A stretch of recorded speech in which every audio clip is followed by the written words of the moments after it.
यतः प्रवृत्तिः भूतानां येन सर्वम् इदं ततं स्वकर्मणा तम् अभ्यचर्य सिद्धिं विन्दति मानवः. सर्व जीवांचा उद्गम आणि सर्वव्यापी असणाऱ्या भगवंतांची पूजा करून मनुष्य आपल्या स्वकर्माद्वारे सिद्धी प्राप्त करू शकतो. तात्पर्य: 15व्या अध्यायात सांगितल्याप्रमाणे सर्व जीव हे भगवंतांचे अंश आहेत. भगवंत हे सर्व जीवांचे उगमस्थान आहेत. याला वेदांत सूत्रामध्ये जन्म अध्यस्य यतः या शब्दात पुष्टी देण्यात आली आहे. म्हणून प्रत्येक जीवाच्या जीवनाचा आरंभ भगवंत आहेत.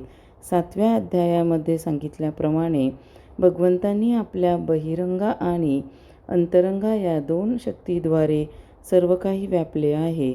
म्हणून मनुष्याने भगवंतांची त्यांच्या शक्तीसहित पूजा केली पाहिजे. सामान्यतः वैष्णवजन भगवंतांची त्यांच्या अंतरंगा शक्तीसहित पूजा करतात. त्यांची बहिरंगा शक्ती म्हणजे अंतरंगा शक्तीचे विकृत प्रतिबिंब आहे. बहिरंग शक्ती ही पृष्ठभूमी आहे, परंतु भगवंत त्यांच्या परमात्मा या विस्तारित रूपाद्वारे सर्वतः स्थित आहेत. ते सर्व देवतांचे, सर्व मनुष्यांचे, सर्व प्राण्यांचे, सर्वांचेच परमात्मा आहेत. यास्तव मनुष्याने जाणले पाहिजे की भगवंतांचा अंश या नात्याने त्यांची सेवा करणे हे आपले कर्तव्य आहे.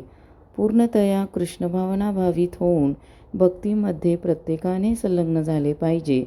हीच गोष्ट या श्लोकामध्ये सांगण्यात आली आहे. प्रत्येकाने जाणले पाहिजे की इंद्रियांचे स्वामी ऋषिकेश यांनी आपल्याला विशिष्ट प्रकारच्या कर्मात नियुक्त केले आहे. ज्या कर्मामध्ये मनुष्य नियुक्त झाला आहे त्या कर्माच्या फलाद्वारे त्याने भगवान श्रीकृष्णांची पूजा केली पाहिजे.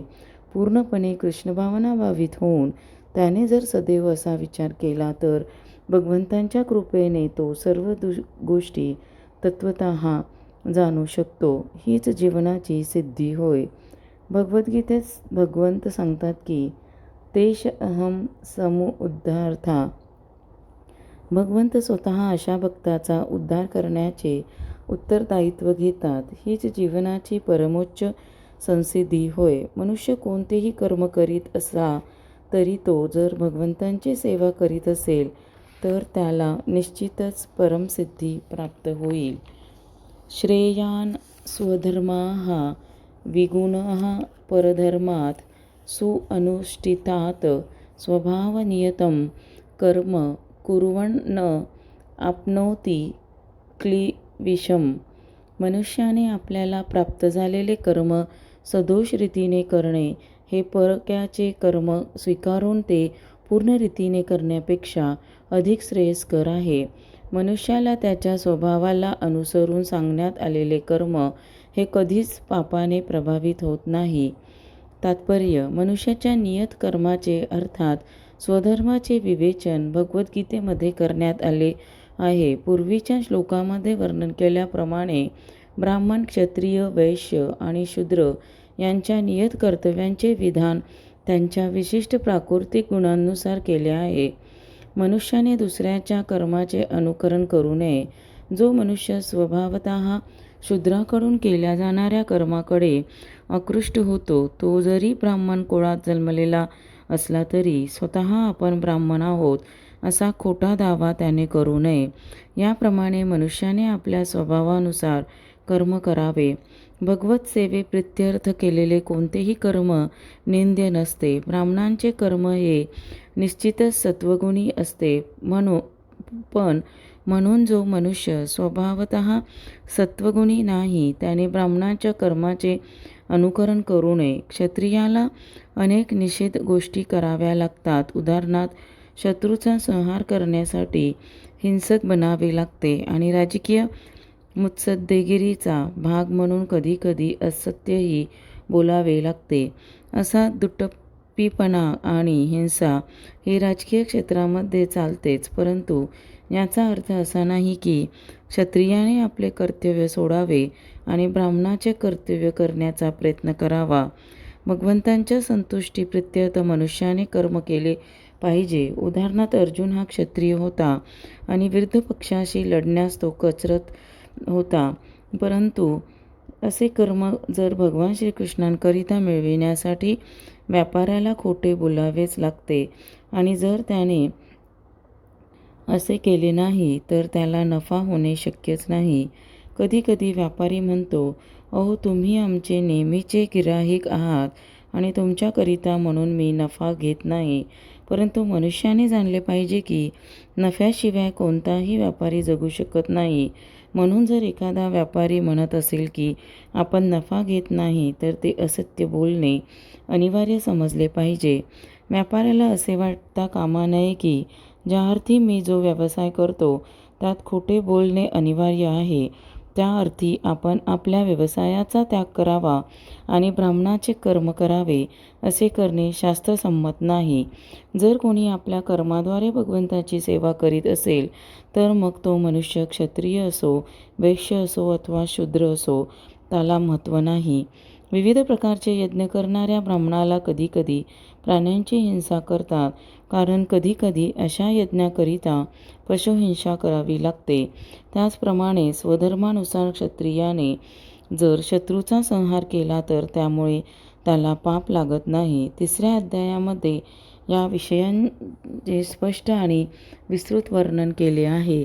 त्या ठिकाणी म्हटले आहे की प्रत्येकाने यथाप्रित्यर्थ म्हणजे भगवान श्रीविष्णूंप्रित्यर्थ कर्म केले पाहिजे. केवळ स्वतृप्तीकरिता केलेले कोणतेही कर्म हे बंधनास कारणीभूत ठरते. निष्कर्ष हाच आहे की प्रत्येकाने आपल्याला प्राप्त झालेल्या विशिष्ट प्राकृतिक गुणानुसार कर्म केले पाहिजे आणि त्याने केवळ भगवत सेवा म्हणून कर्म करण्याचा निश्चय केला पाहिजे.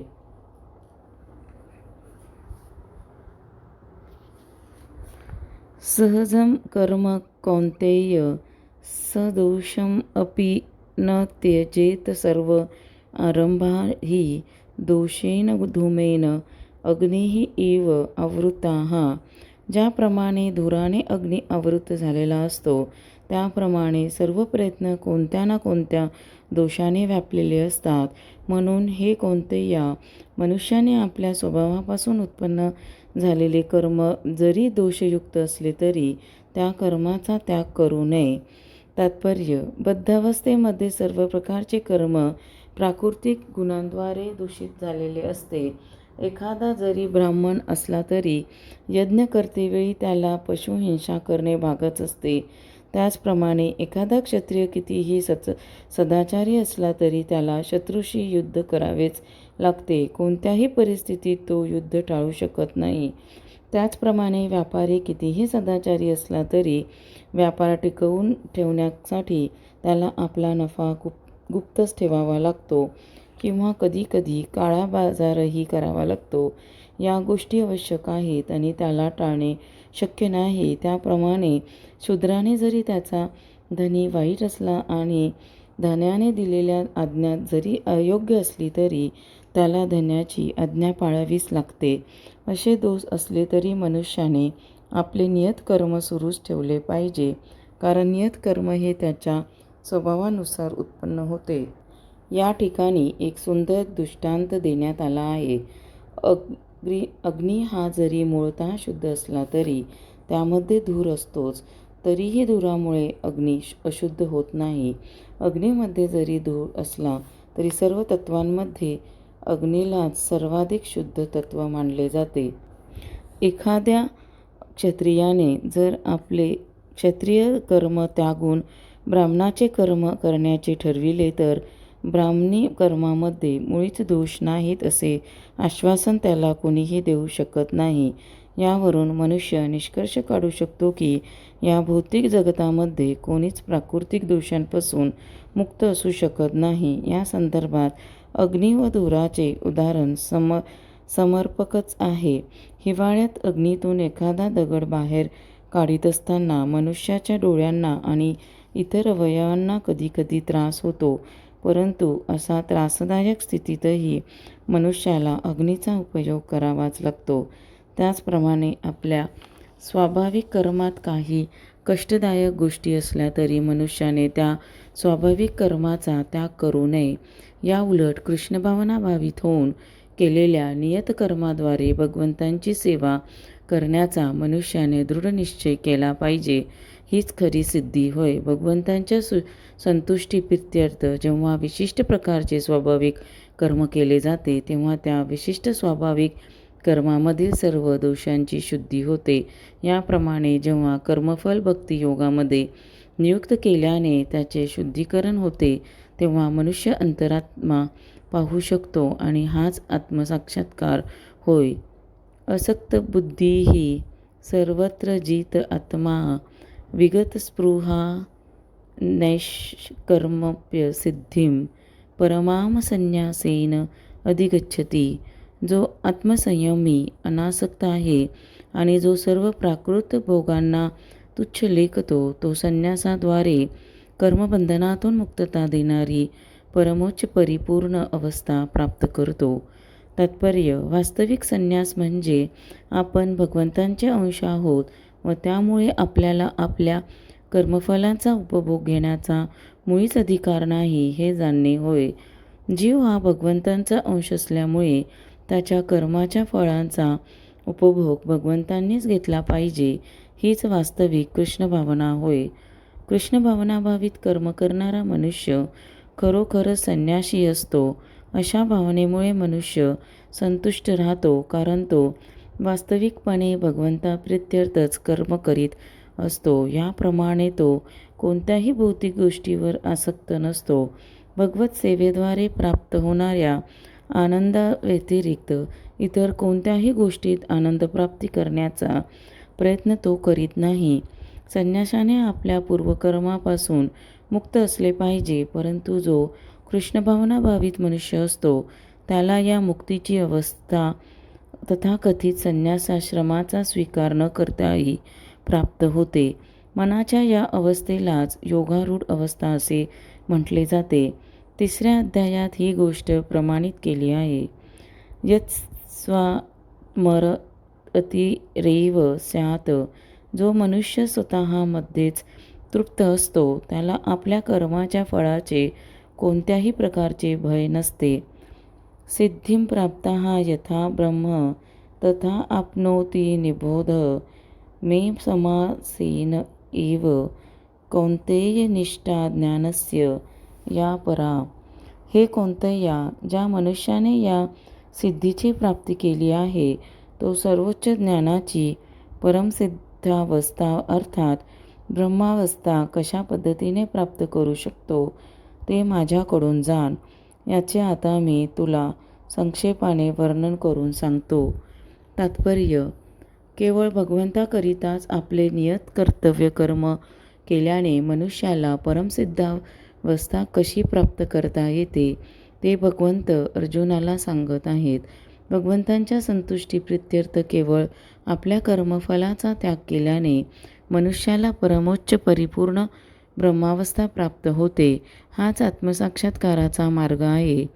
विशुद्ध कृष्ण भावनेची प्राप्ती करण्यामध्येच ज्ञानाची पूर्णावस्था आहे आणि याचेच वर्णन पुढील श्लोकांमध्ये करण्यात आले आहे.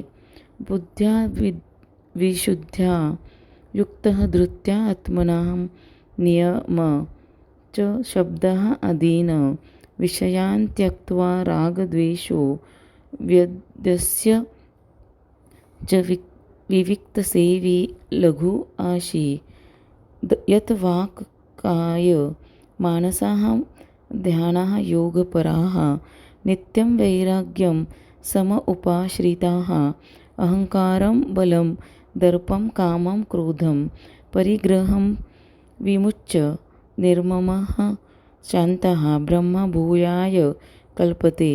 आपल्या बुद्धीद्वारे पूर्णपणे शुद्ध होऊन आणि निश्चयाने मनोनिग्रह करून इंद्रियतृप्तीच्या विषयांचा त्याग करून आसक्ती आणि द्वेष यातून मुक्त होऊन जो एकांतस्थळी राहतो, जो मित आहार करतो, आपली काया वाचा आणि मन संयमित करतो, जो सदैव समाधिस्थ आणि अनासक्त असतो, जो मिथ्या अहंकार, मिथ्या बल, गर्व, काम, क्रोध आणि भौतिक गोष्टींचा स्वीकार इत्यादी गोष्टींपासून मुक्त असतो, ममत्व रहित आणि शांत असतो तो मनुष्य आत्मसाक्षात्काराच्या स्तराप्रत निश्चितच प्रगट होतो. तात्पर्य: बुद्धीद्वारे शुद्ध झालेला मनुष्य सत्वगुणात स्थित राहतो. याप्रमाणे तो मनाला वश करतो आणि नेहमी समाधीत लीन राहतो. तो इंद्रिय विषयांमध्ये आसक्त नसतो आणि आपल्या क्रिया करण्यामध्ये आसक्ती आणि द्वेष यातून मुक्त असतो. असा अनासक्त मनुष्य स्वाभाविकपणेच एकांतस्थळी वास करण्याला प्राधान्य देतो, आवश्यकतेपेक्षा अधिक भोजन ग्रहण करीत नाही आणि आपल्या शरीराच्या व मनाच्या क्रियांना संयमित करतो. त्याच्या ठिकाणी मिथ्या अहंकार नसतो, कारण तो देहात्म बुद्धीतून मुक्त असतो. अनेक भौतिक गोष्टींचा स्वीकार करून आपले शरीर धनष्ट पुष्ट करण्याची इच्छा त्याला नसते.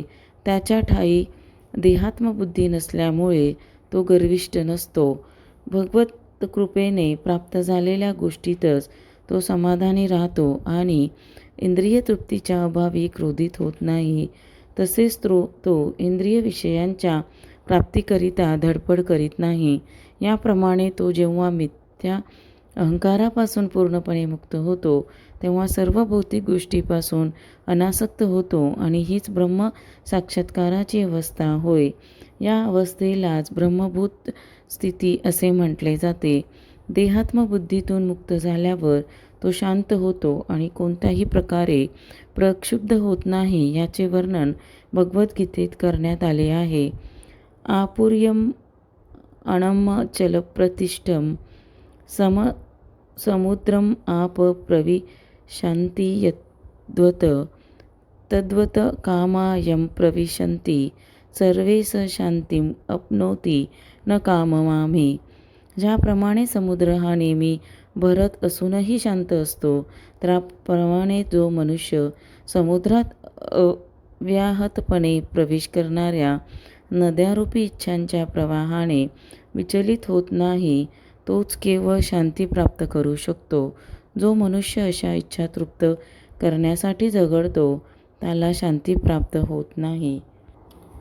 ब्रह्मभूतः प्रसन्न आत्मा न शोचति न कांक्षति समाः सर्वेषु भूतेषु मतभक्तिं लभते पराम. याप्रमाणे ब्रह्मभूत अवस्था प्राप्त झालेल्या मनुष्याला तात्काळ परब्रह्माचा साक्षात्कार होतो आणि तो पूर्णपणे आनंदी होतो. तो कधीही शोक करीत नाही आणि कशाची आकांक्षाही करीत नाही. तो सर्व प्राणीमात्रांच्या ठिकाणी समभाव ठेवतो. अशा अवस्थेमध्ये त्याला माझ्या विशुद्ध भक्तीची प्राप्ती होते.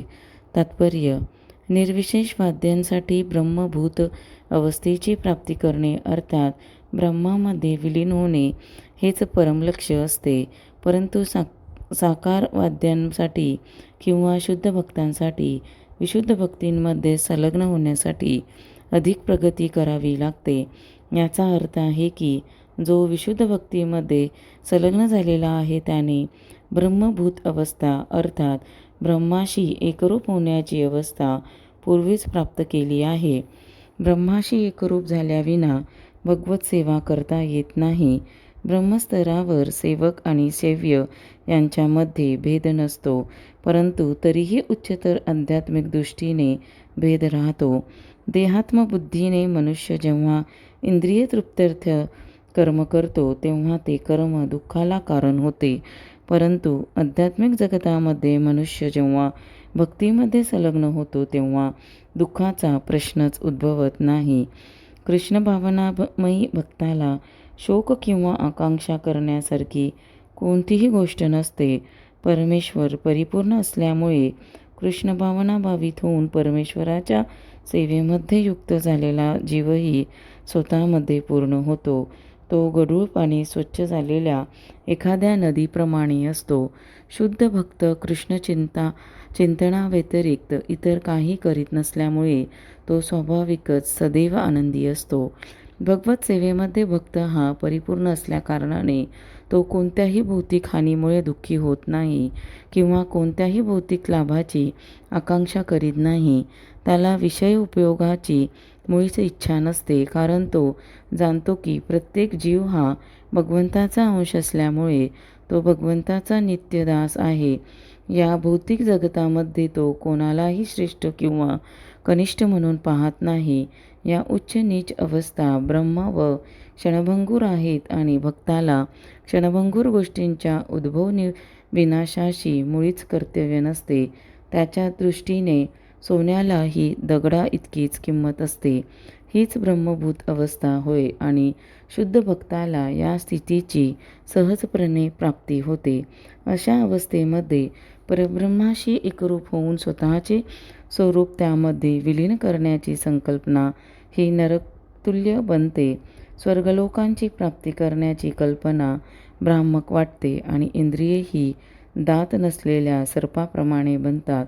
ज्याप्रमाणे दंतविहीन सर्पापासून भयभीत होण्याचे कारण नसते, त्याचप्रमाणे आपोआपच संयमित झालेल्या इंद्रियांची मुळीच भय राहत नाही. विषयासक्तीने ग्रासलेल्या व्यक्तींसाठी हे जग दुःखमय असते, परंतु भक्तासाठी हेच जग वैकुंठाप्रमाणे असते. भौतिक सृष्टीतील सर्वोच्च व्यक्ती ही भक्ताच्या दृष्टीने एखाद्या मुंगीप्रमाणेच असते. अशी अवस्था कलियुगामध्ये विशुद्ध भक्तीचे प्रचार करणाऱ्या भगवान श्री चैतन्य महाप्रभू यांच्या कृपेने प्राप्त होऊ शकते. भक्त्या माम अभिजानाति यावान्यः च अस्मि तत्त्वतः ततः माम तत्त्वतः ज्ञात्वा विशते तत अंतरम. मनुष्य मला माझ्या पुरुषोत्तम भगवान या यथार्थ स्वरूपात केवळ भक्तीद्वारे जाणू शकतो. अशा भक्तीद्वारे मनुष्य जेव्हा माझ्या भावनेने पूर्णपणे युक्त होतो, तेव्हा तो भगवत धामात प्रवेश करू शकतो. तात्पर्य: भगवान श्रीकृष्ण आणि त्यांच्या विस्तारित रूपांना शुष्क ज्ञानाद्वारे जाणता येत नाही किंवा अभक्तांनाही त्यांचे ज्ञान होणे शक्य नाही.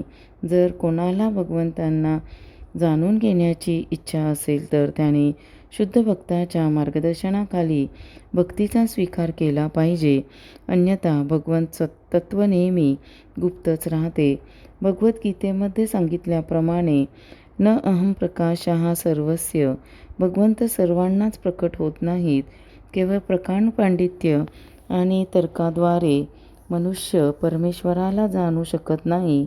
जो मनुष्य कृष्णभावनामयी भक्तीमध्ये वास्तविकपणे संलग्न होतो, तोच श्रीकृष्णांना तत्त्वतः जाणू शकतो.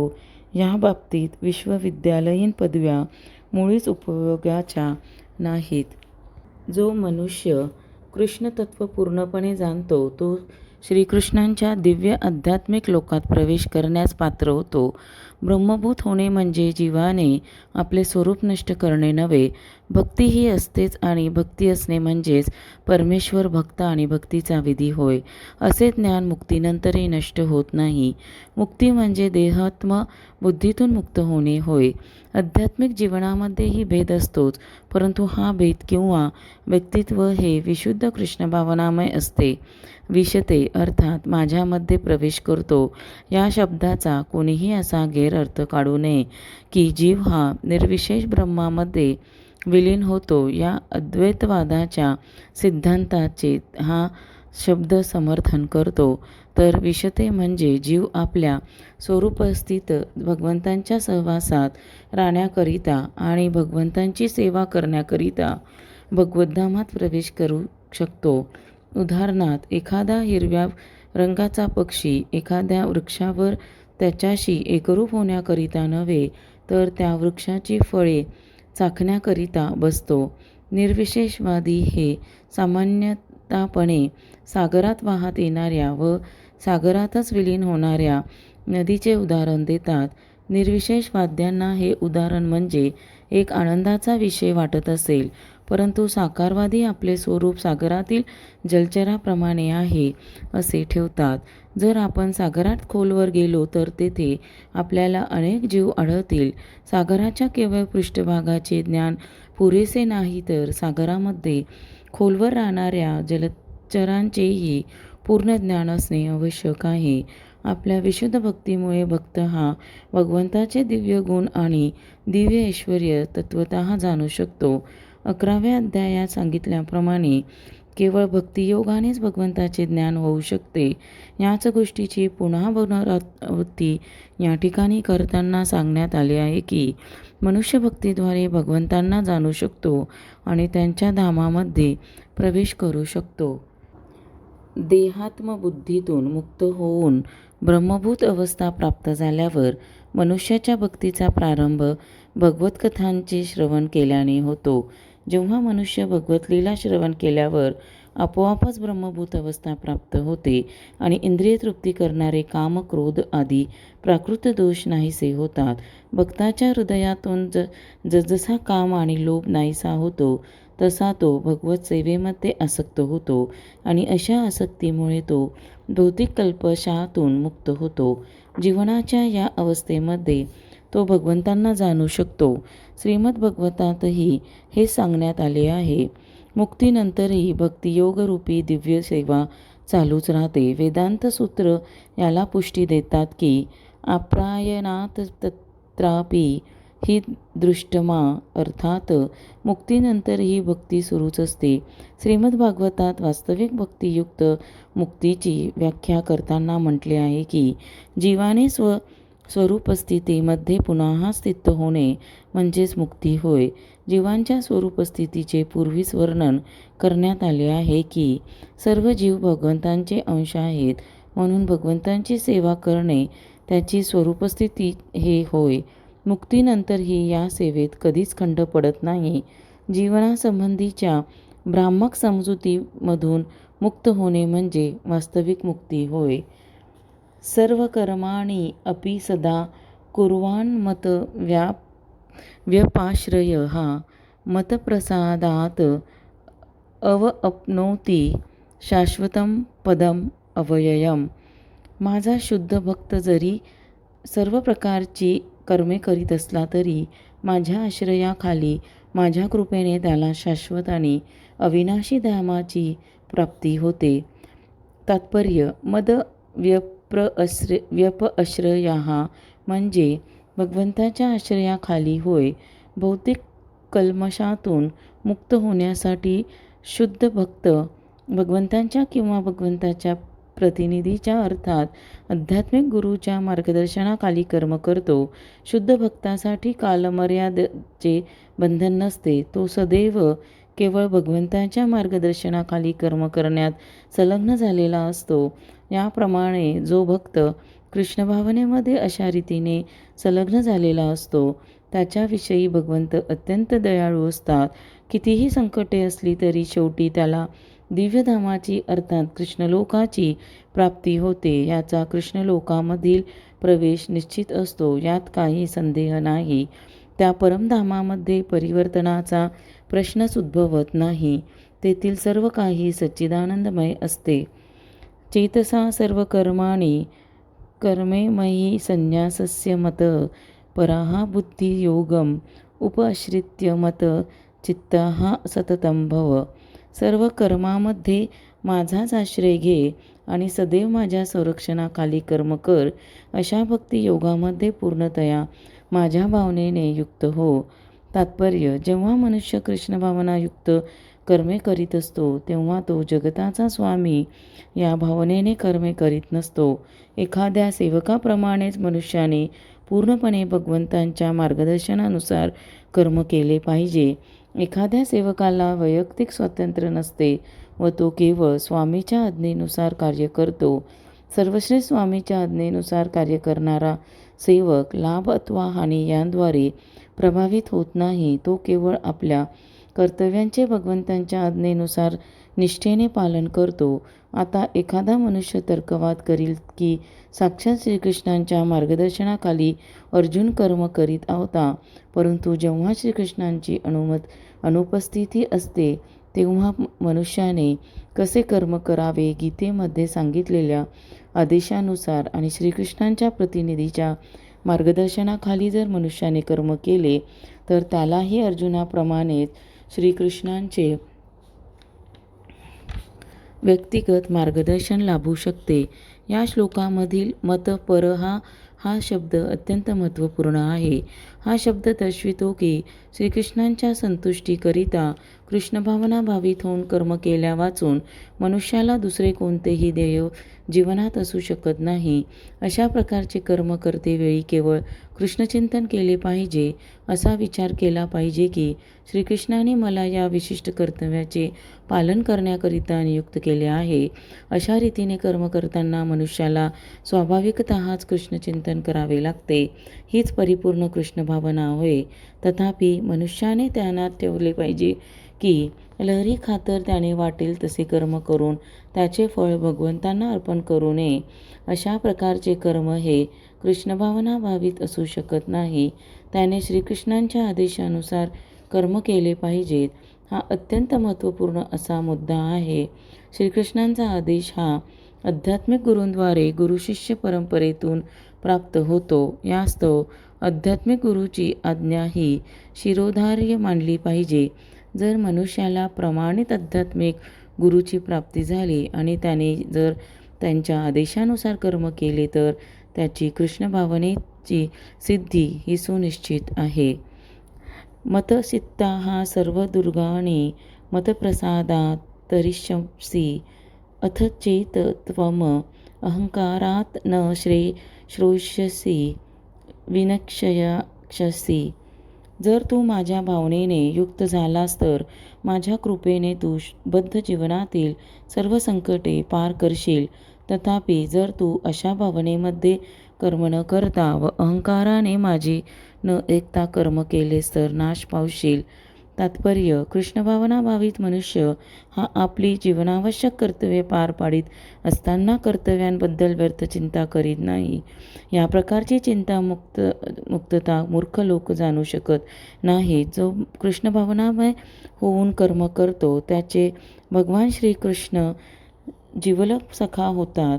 श्रीकृष्ण सदैव त्यांच्या मित्राच्या सुखाकडे लक्ष देत असतात आणि असा भक्त जो भक्तिभावनाने भगवंताच्या ना संतुष्ट करण्याकरिता त्यांची अहर्निश सेवा करण्यामध्ये संलग्न असतो त्याच्या भगवंत पूर्णपणे अधीन होतात.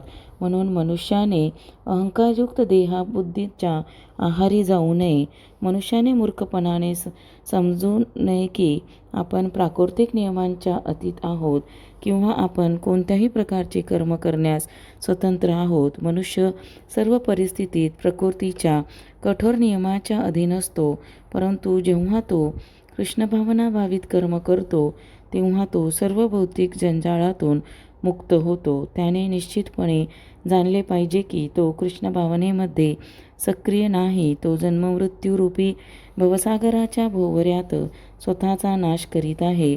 कोणत्याही बद्ध जीवाला कार्य यातील भेद कळत नाही. तथापि जो कृष्णभावना भावित कर्म करीत आहे तो कर्म करण्यास स्वतंत्र असतो, कारण तो करीत असलेल्या सर्व गोष्टींना अंतरातून श्रीकृष्णांद्वारे प्रेरणा प्राप्त होत असते आणि या क्रिया आध्यात्मिक गुरुद्वारे प्रमाणित असतात.